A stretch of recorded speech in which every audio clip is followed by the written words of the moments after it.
Perkenalkan, saya Sarnopa dengan NPM 2141-2008, Prodi Akuntansi 2021. Pada video kali ini, kita akan membahas materi tentang manajemen risiko bisnis dan strategi.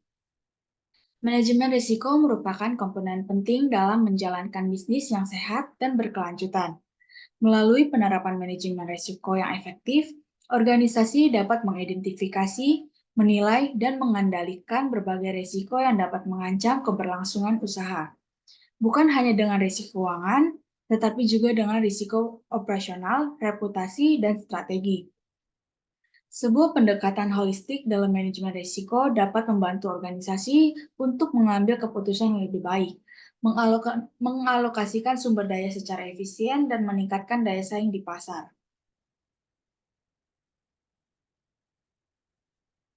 Definisi dan konsep dasar manajemen risiko. Yang pertama, risiko. Risiko didefinisikan sebagai potensi terjadi suatu peristiwa yang dapat menghambat pencapaian tujuan organisasi.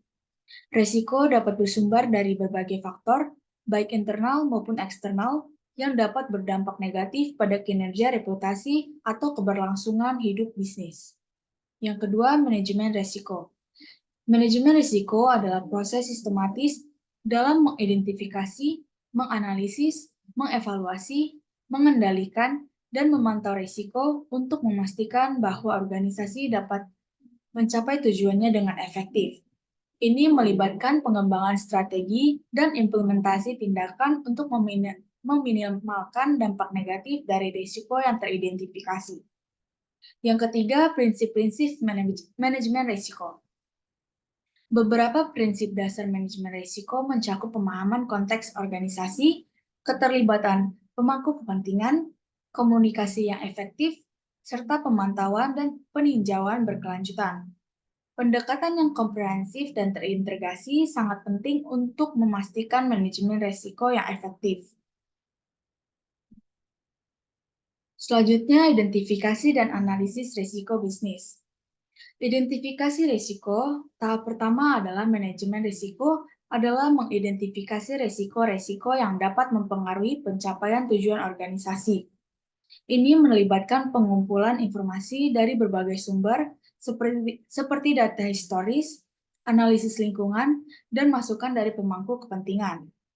Berbagai teknik termasuk brainstorming, analisis SWOT, dan analisis rantai nilai dapat digunakan untuk mengidentifikasi risiko secara komprehensif. Analisis risiko. Setelah risiko teridentifikasi, tahap selanjutnya adalah menganalisis risiko tersebut. Ini meliputi penilaian kemungkinan terjadinya risiko dan dampaknya terhadap organisasi. Alat-alat seperti matriks risiko, analisis skenario, dan analisis sensitivitas dapat dipergunakan untuk memahami dan mengevaluasi risiko secara sistematis. Prioritas risiko. Berdasarkan hasil analisis, risiko kemungkinan diprioritaskan berdasarkan tingkat signifikansinya. Risiko dengan dampak tinggi dan kemungkinan tinggi akan menjadi prioritas utama. Sementara risiko dengan dampak yang rendah akan memungkinkan memerlukan perhatian yang lebih sedikit. Prioritas ini akan mengarahkan strategi mitigasi dan pengambilan risiko yang akan diambil. Slide selanjutnya, penilaian dan evaluasi risiko bisnis. Penilaian risiko. Pada tahap ini, organisasi menilai risiko yang telah diidentifikasi dan dianalisis sebelumnya.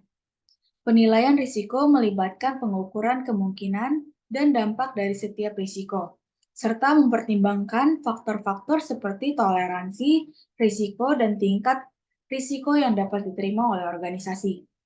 Yang kedua, evaluasi risiko.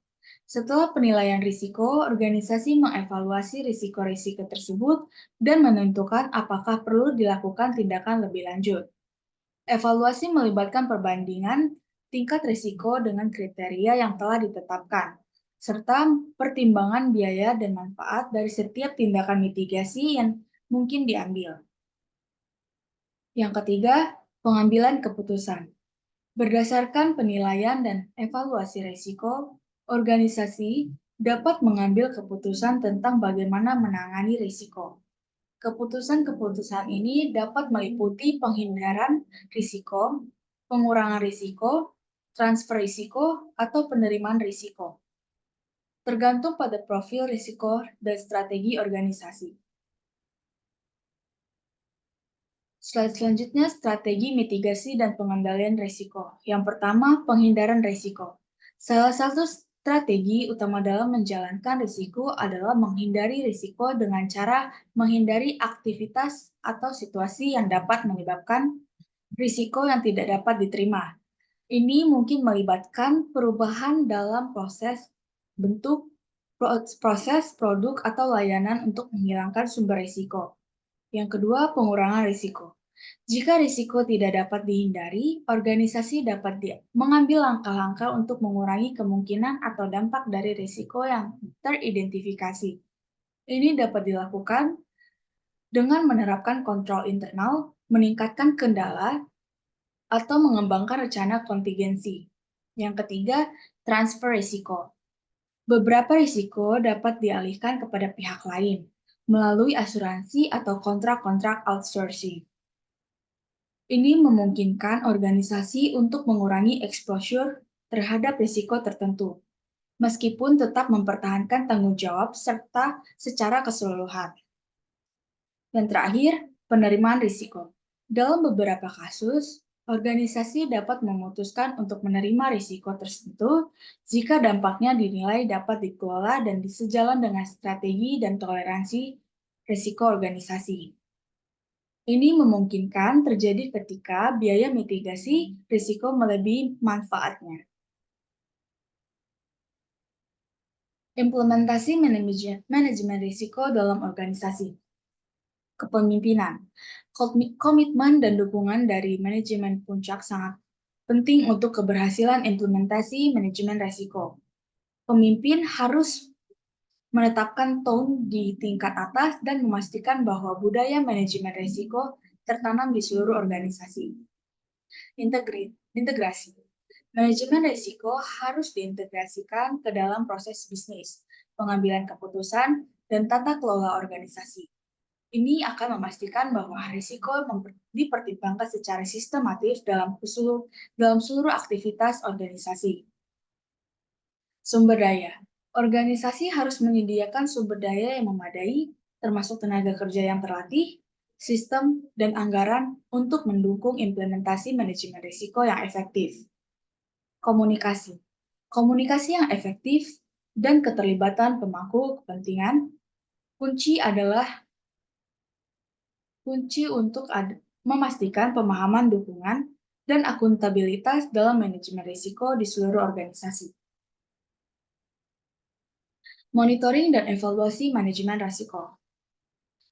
Monitoring memantau keberlanjutan atas profil risiko organisasi, efektivitas tindakan mitigasi, dan potensi risiko baru yang muncul.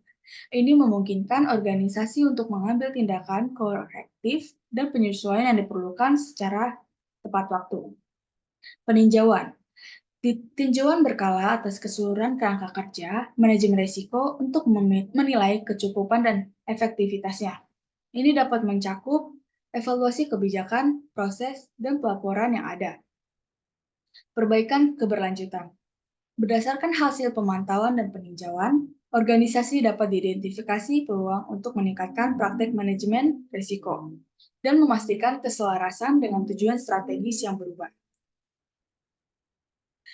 Jadi kesimpulannya, manajemen risiko merupakan komponen kunci dalam menjalankan bisnis yang tangguh dan berkelanjutan. Melalui penerapan manajemen risiko yang efektif, organisasi dapat mengidentifikasi, menilai, dan mengendalikan berbagai risiko yang dapat menghambat pencapaian tujuan. Proses manajemen risiko yang komprehensif dari identifikasi risiko hingga implementasi dan pemantauan memungkinkan organisasi untuk mengambil keputusan yang lebih baik, mengalokasikan sumber daya secara efisien, dan meningkatkan daya saing di pasar yang kompetitif. Demikian materi yang bisa saya sampaikan. Saya ucapkan terima kasih.